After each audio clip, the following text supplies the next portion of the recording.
Olá, amadinho! Estamos de volta para o nosso momento de revisão. Aula 32.2, trabalhando a literatura. Vamos lá, então? Começando aqui, né, a herança lusitana, os primórdios da literatura na nossa língua. Revisão de conteúdo. Temos aqui, o processo de colonização do Brasil se inicia no século que, amadinho? No século XVI, em pleno renascimento europeu. Amado, nós temos aqui, na primeira metade do século XIX, que um sistema literário se consolida definitivamente no Brasil, ainda em busca de identidade, tá certo? Então, ó, no século XVI, aqui no Brasil, ó, não tinha a questão da escrita. Foi no século XVI que o Brasil foi colonizado. Então, como você percebe aí que foi no século XIX, ó, entendeu? Sempre fazendo o quê? Cópia, né? Quem estudava ia lá para a Europa e trazia as novidades para cá. Mas isso, ó, sempre era o que acontecia lá e depois acontecia aqui no Brasil, tá certo? E vamos lá. A literatura de Portugal está ligada não só às origens das letras brasileiras, como também à influência exercida sobre os nossos escritores ao longo da história. Beleza? Ok? Vamos lá. Agora falando da questão da poesia palaciana, né, cultivada no humanismo, era produzida por nobres e retratava os costumes da corte. Ó. Lembra bem, poesia palaciana, ó, que acontecia, né, o cotidiano deles era o quê? Era escrita, estava desenvolvido o quê? Na poesia. Palaciana por quê? Era declamada no palácio. Através de quê? Por meio de saraus. Então, nós temos aqui, era feita para ser lida ou declamada, o que acontecia em saraus realizados nos domínios do palácio.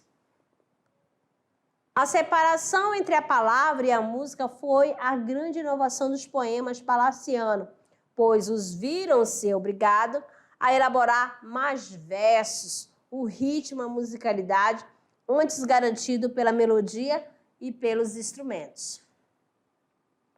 Gil Vicente. Gil Vicente seguiu as tradições religiosas e profanas do teatro medieval na criação de seus personagens. Além dos autos religiosos ligados à tradição medieval, Gil Vicente também escreveu farsas, né? Peças que compõem um teatro satírico e crítico da sociedade, englobando os plebeus, o alto e baixo clero, a nascente burguesia urbana e os fidalgos, como em Faça de Inês Pereira, Quem Tem Farelos e Trilogia das Barcas.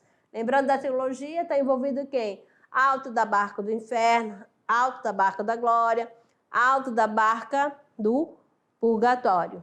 Beleza? Então, amadinhos, terminando aqui a nossa revisão.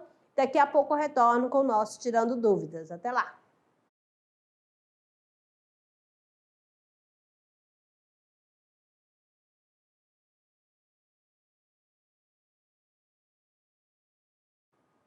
Olá, amadinhos! Estamos de volta para o nosso momento do Tirando Dúvidas, resolução da atividade de sala. Preparados? Então, vamos lá. Vamos lá para a nossa primeira questão. Temos aqui o seguinte, ó. Caracteriza, ou melhor, o teatro de Gil Vicente. Ó. O que melhor caracteriza o teatro de Gil Vicente? A. A revolta contra o cristianismo. B. A obra escrita em prosa. C. A elaboração requintada dos quadros e cenários apresentados. D. A preocupação com o homem e com a religião. E. A busca dos conceitos universais. Um tempinho para você. Lembra bem, Gil Vicente, olha só.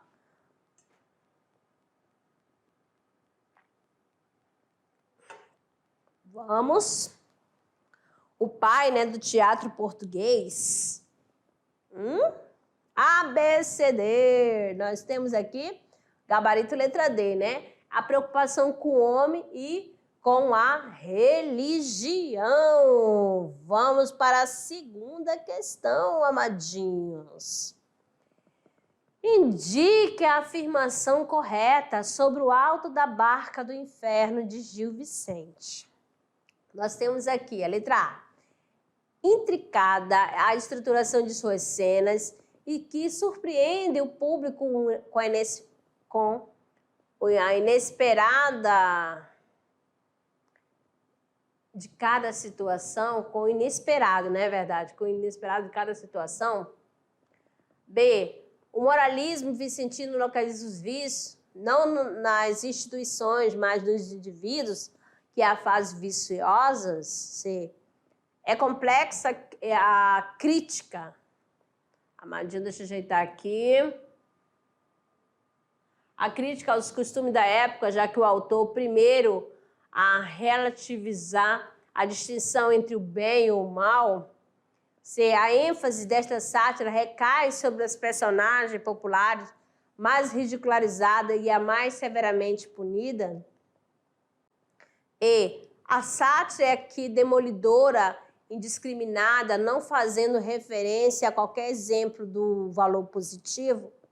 Então, qual é a afirmação correta sobre o alto da barca do inferno? Você sabe, porque você leu, a gente já trabalhou isso aqui lá no clube de leitura. Qual que identifica qual é a afirmação correta? A, B, C, D ou E. Nós temos aqui, ó, B, né, o moralismo vicentino, né, localiza os vícios, não nas instituições, mas nos indivíduos que as fazem viciosas. Questão 3. As poesias palacianas eram produzidas para serem declamadas, enquanto as cantigas trovadorescas para serem cantadas. As cantigas satíricas trovadorescas são subdivididas em dois tipos, cantiga de escárnio e cantiga de maldizer. O trovadorismo é uma escola literária de transição que marcou o fim da Idade Média. Estão corretas A, 1, B, 1 e 2, C, 1 e 3, D, 2 e 3, E, 1, 2 e 3. Essa daqui tá, olha só como diz assim, mamão com açúcar. Tá bem fácil, amadinho. Mamão já é doce, né? Ainda colocar açúcar não fica mais doce? Meu Deus do céu. Vamos lá. Qual é a alternativa? A, B, C, D ou E, amado? Nós temos aqui o gabarito, letra B, né? As poesias, né, palacianas eram produzidas para serem declamadas, enquanto as cantigas trovadorescas eram para serem cantadas, né? Tá certo? As cantigas satíricas trovadorescas são subdivididas em dois tipos, ó, cantiga de escárnio e cantigas de maldizer. Muito bem. Aí está dizendo que o trovadorismo é uma escola literária de transição? Não. Qual é a escola literária de transição? O humanismo. Beleza? Então, por isso que a terceira está incorreta. Somente a 1 e 2 estão corretas. Certo? Questão 4. Nós temos aqui o seguinte, sobre a linguagem do trovadorismo português é correto afirmar: A. Utilizava a norma culta e a língua latina para expressar o amor cortês. B. Era popular e produzida para ser cantada pelos jograis. C. Era essencialmente descritiva e satírica. D. Foi produzida em galego-português para ser declamada nas cortes. E. Era dialógica e contra as críticas religiosas. O que se pode afirmar? Ó, sobre a linguagem do trovadorismo português. O que é correto afirmar? A, B, C, D ou E. Vamos lá, amadinho. Nós temos aqui o gabarito B, que era popular e produzida para ser cantada pelos jograis. Beleza? Ok?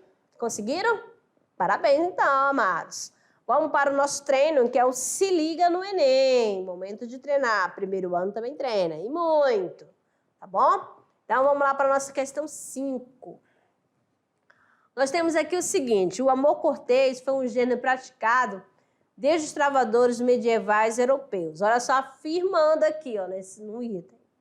Nele, a devoção masculina por uma figura feminina inacessível foi uma atitude constante. A opção cujos versos confirmam o exposto é. Aí você vai, né, escolher a alternativa. Então, nós temos aqui. Era na vida a pomba predileta, era o idílio de um amor sublime. Eras glória, a inspiração, a pátria, o porvir de teu pai. B. Canais sejam canais, tantos desejos. Canais sejam carnais, né? Verdade.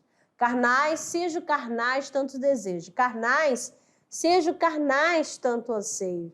Palpitações, frêmitos e enleios das harpas da emoção, tantos arpejos. C.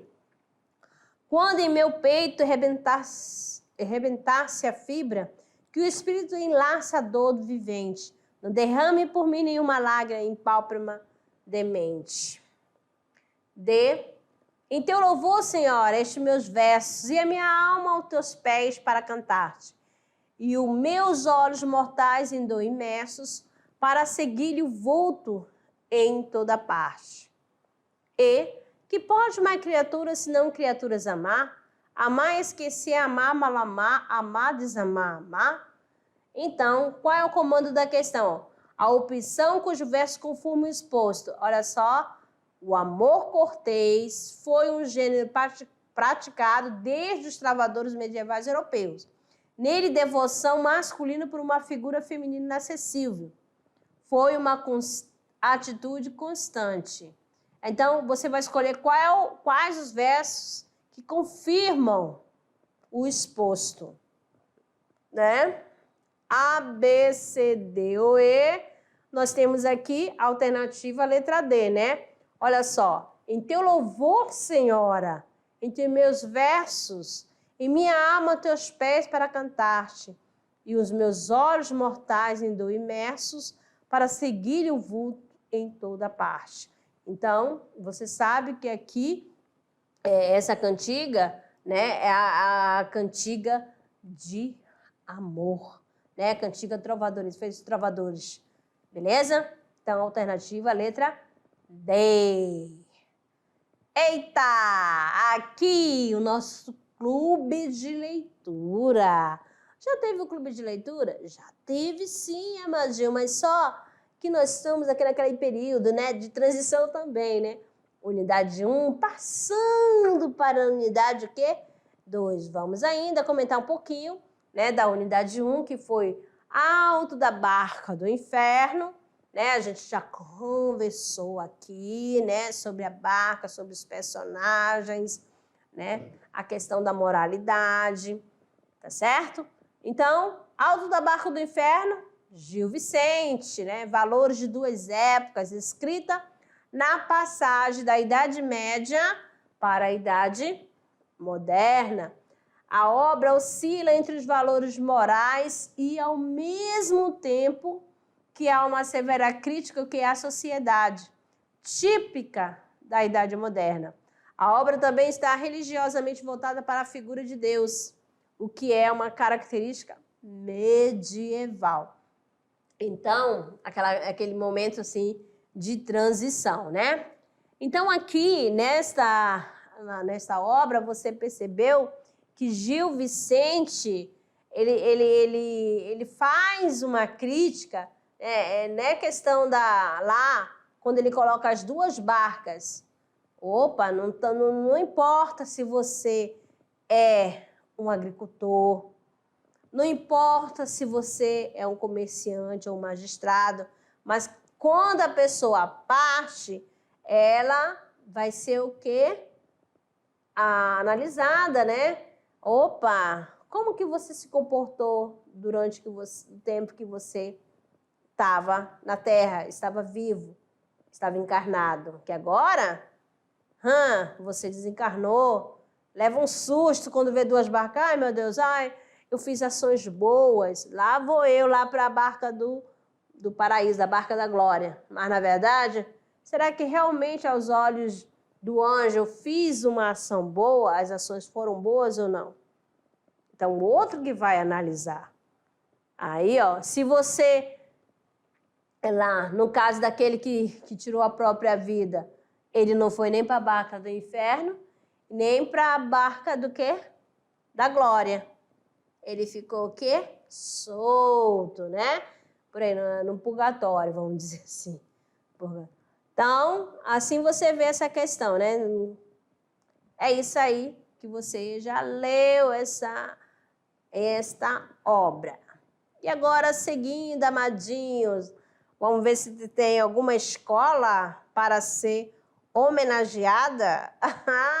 Olha só, aqui é a escola estadual de ensino médio Anomãe Tupari, aldeia Serrinha, Alta Floresta. Olha só, professor Juari Tupari, tá certo? Aqui os amadinhos sendo homenageados aqui no Clube de Leitura. Ó, no finalzinho, esse espaço aqui, se você quiser mandar mais fotos, agora a gente já vai começar a colocar nas aulas da unidade 2, tá certo? Aqui, eu tirei lá fora da escola. Pode ir lá no momento que você está fazendo atividade, momentos de leitura, esse aí pode tirar e enviar também, tá bom? Amados, agora a mensagem. Como sempre, a gente termina com uma mensagem. Vamos lá. O livro traz a vantagem de vou voltar porque houve um engate. Que coisa feia, né, amada? Vamos lá. Respira. Fundo. Vamos. O livro traz a vantagem da gente poder estar só e, ao mesmo tempo, acompanhado. Quem disse que eu estou sozinho? Nada, estou acompanhado com vários personagens, porque às vezes você está lendo e você entra na história, não é mesmo? Então, a gente com o livro, a gente nunca vai sentir sozinho, sempre bem acompanhado. Que companhia, né? Maravilhosa. Então, aqui, Mário Quintana, a mensagem de Mário Quintana. Belezinha, amados? Ok?